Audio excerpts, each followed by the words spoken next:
जैन तीर्थरक्षा शिरोमणी वात्सल्यमूर्ती परमपूज्य आचार्य श्री आर्यनंदी मुनिराजांच्या चरणी त्रिवार नमोस्तु नमोस्तु नमोस्तु.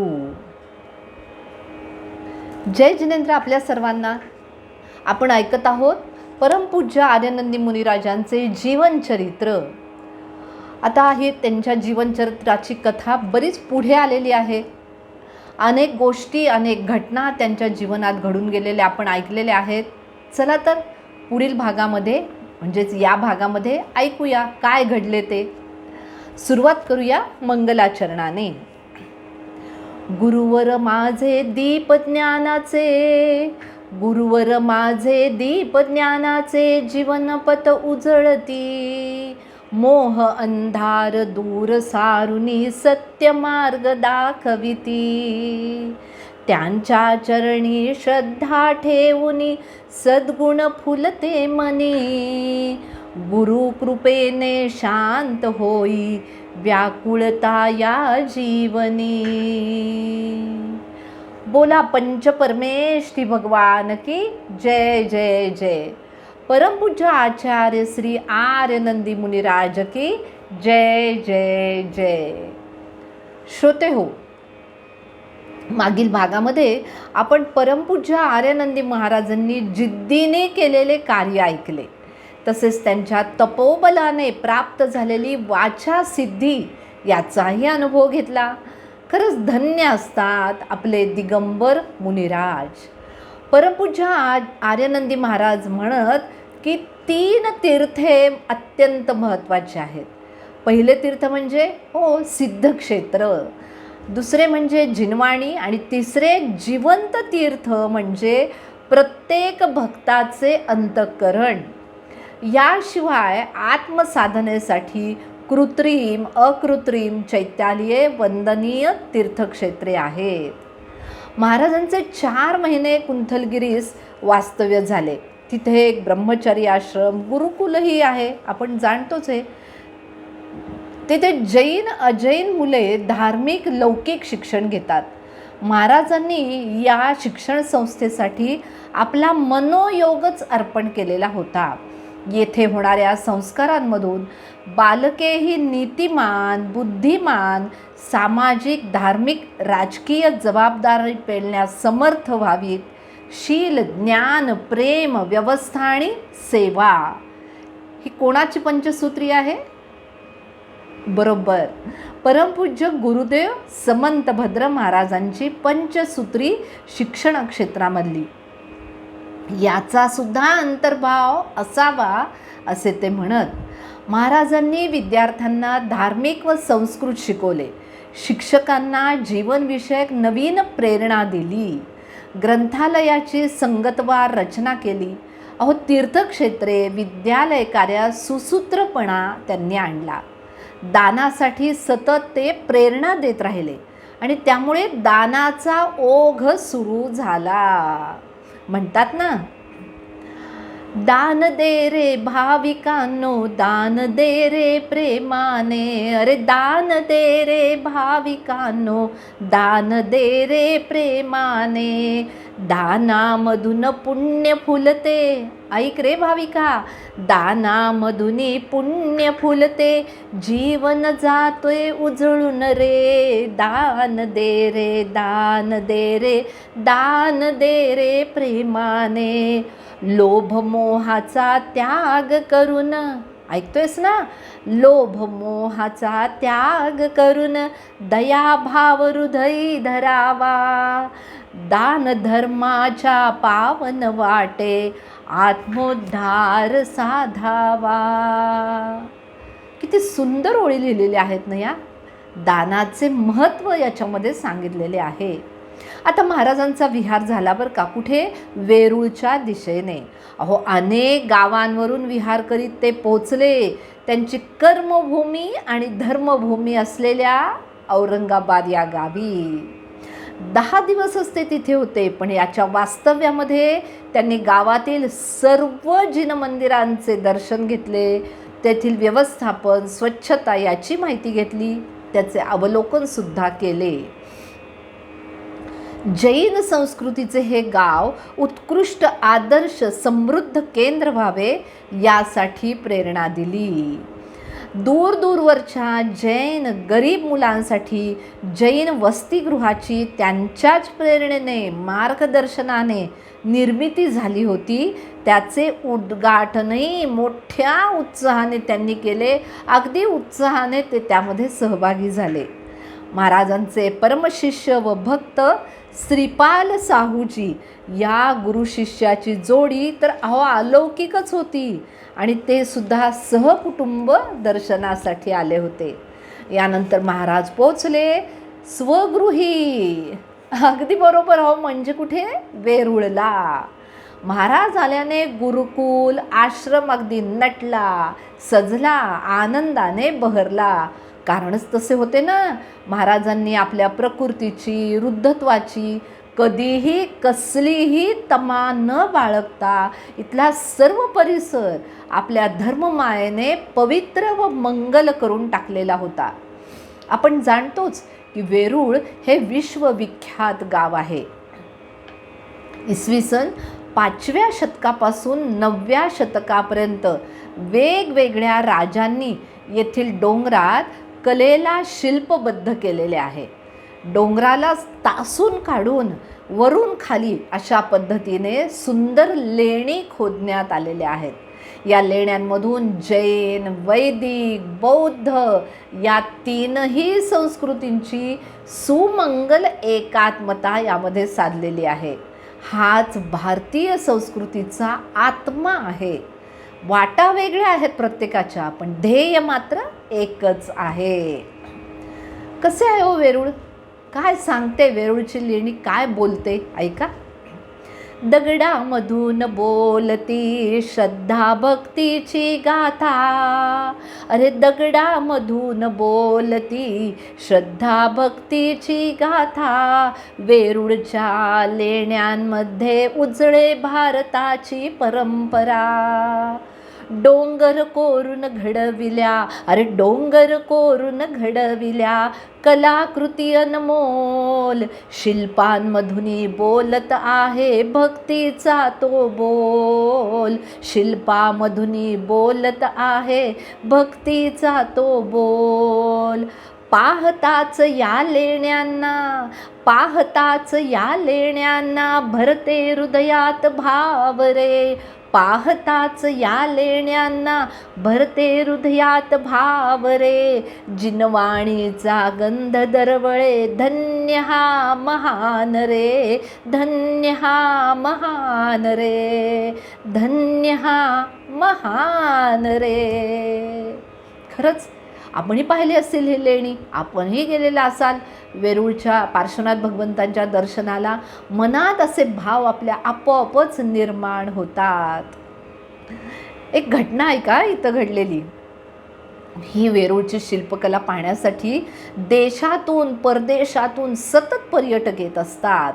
अनेक परदेशी युवक युवती येतात. एकदा एक प्रेमी युगल जर्मनीमधून वेरूळला आले. या अविवाहित जोडप्याने कधीच दिगंबर साधूचे रूप पाहिलेले नव्हते. त्यांना पूज्य महाराजांना पाहताच त्यांच्याकडे ते आकर्षितच झाले. वृद्धत्वाकडे वाटचाल करणारा हा दमदार प्रवृत्तीचा साधू त्यांना एकदम आवडून गेला. आत्तापर्यंत त्यांनी स्वतःला भारभूत, चिडचिडे, त्रस्त, व्यसनी, मृत्यूची वाट पाहणारे वृद्ध पाहिलेले होते. पण हे तर साध्या लाकडी फळीवर तासनतास बसणारे, नित्य ध्यान, तप, स्वाध्यायात अखंड बुडालेले, दर्शनासाठी आलेल्यांना आशीर्वाद देणारे, त्यांच्या समस्या सोडविणारे अद्वितीय साधू त्यांनी पाहिले. त्या दोघांनी महाराजांच्या रोजच्या सर्व आचरणाचे सूक्ष्म असे निरीक्षण केले. त्यांची अप्रमत्त, अहिंसक, प्रेमपूर्ण वागणूक पाहून त्यांचे शिष्यत्व पत्करायला ते तयार झाले. अहो धन्य धन्य झाले. म्हणाले, आमच्याकडे भोग लालसेला सामाजिक प्रतिष्ठा आहे, संपत्तीस मान आहे, पण इथे तर जिवंत जिनलेणी पाहून आम्ही थक्क झालो आहोत. महाराजांनी दोघंजणं भेटायला आल्यानंतर, दर्शनाला आल्यानंतर त्यांच्याशी चर्चा केली. ते म्हणाले, पहा खूप ऐकण्यासारखं आहे, तुमचे लग्न झालेले नाही खरे ना? नाही झाले, पण आमचे एकमेकांवरती परस्परांवरती खूप प्रेम आहे. हे ऐकून महाराज म्हणाले, आमच्या भारतीय संस्कृतीत प्रेमाला फार महत्त्व आहे. त्यास आम्ही चैतन्य देव समजतो. त्याचा अपमान होणार नाही असे वागा. म्हणजे कसे वागायचे आम्हाला नाही कळाले. सांगतो. लग्न हे त्या प्रेमाचे मंगल स्वरूप आहे. तुम्ही प्रतिज्ञा करा की आम्ही विवाह करू, प्रेमाने राहू, घटस्फोट घेणार नाही. अहो पहा, ऐका, साधू महाराज त्या जर्मनीहून आलेल्या अविवाहित तरुण जोडप्याला हे सांगत आहेत.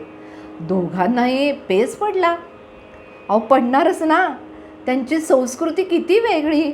आपल्या इथे लगेच आपण विवाहप्रसंगी म्हणतो, सप्तपदीच्या पवित्र वचनांनी नाते हे दृढ व्हावे. सप्तपदीच्या पवित्र वचनांनी नाते हे दृढ व्हावे.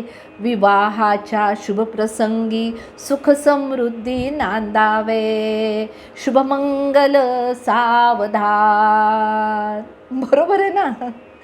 पण हे ऐकून मुलगी धीटपणे काय म्हणाली बघा महाराजांना, आम्ही विवाह करतो, तुमचा आशीर्वाद द्यावा, आम्ही तुमच्या आज्ञेत राहू. पुढचे आश्चर्य ऐका भाविकांनो.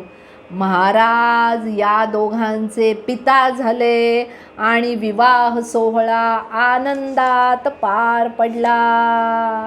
आता बोला, महाराजांच्या आयुष्यात अनेक छान सुंदर वेगळ्या गोष्टी घटना घडलेल्या आहेत. त्यातील एक सुंदर घटना ही आहे. काही दिवसांनी ते जोडपे जर्मनीला परतले. महाराजांनी जैन धर्मावरची इंग्रजी पुस्तके त्यांना स्वाध्यायासाठी दिली. 1 वर्षानंतर मुलीचे वडील दर्शनाला आले. त्यांनी तत्वार्थ सूत्राचे जर्मनमध्ये भाषांतर करून आणलेले होते. अहो कुठे वेरूळ, कुठे ती जर्मनी. आणि 3-4 दिवस ते महाराजांजवळ राहिले. जैन धर्मावरती चर्चा केली. फार फार आनंदित झाले.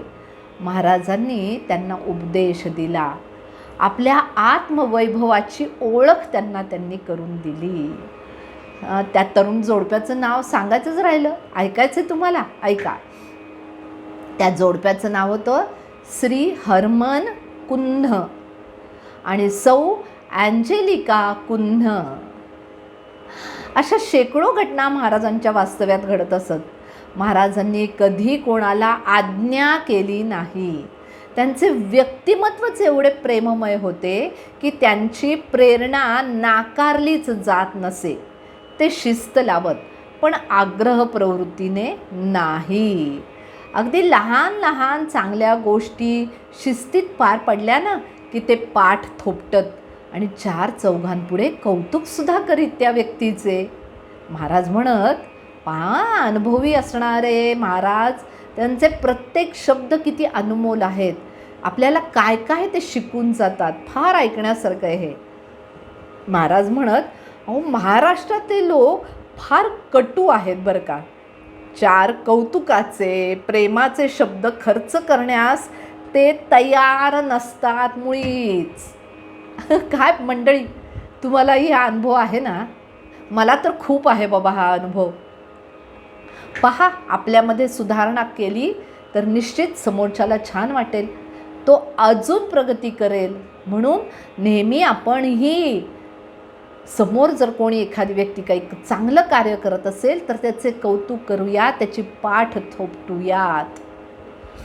त्यामुळे उत्तरेकडे ही महाराष्ट्रीयन मंडळी जम बसू शकली नाहीत.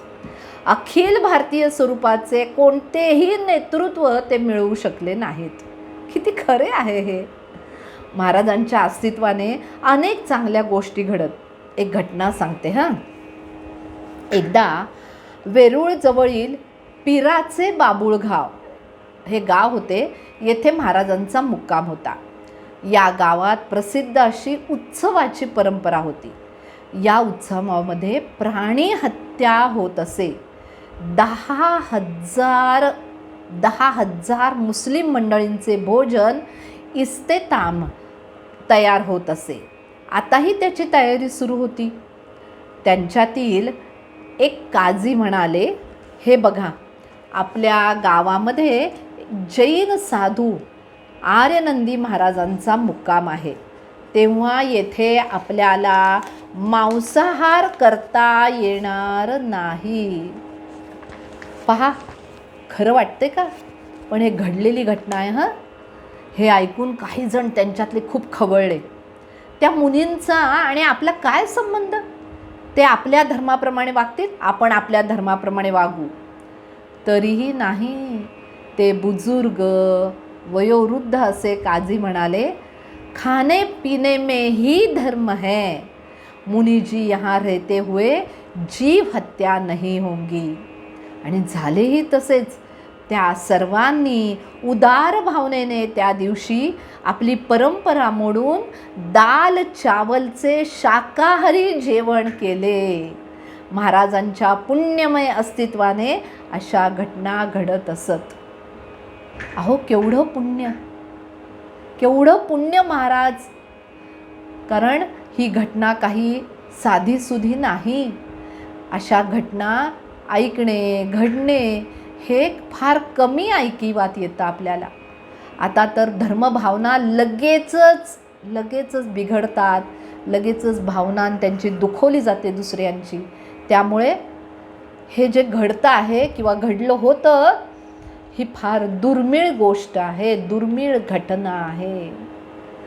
महाराजांचा विहार ज्या ज्या गावी होईना तेथे मुस्लिम बांधवही दर्शनासाठी येत.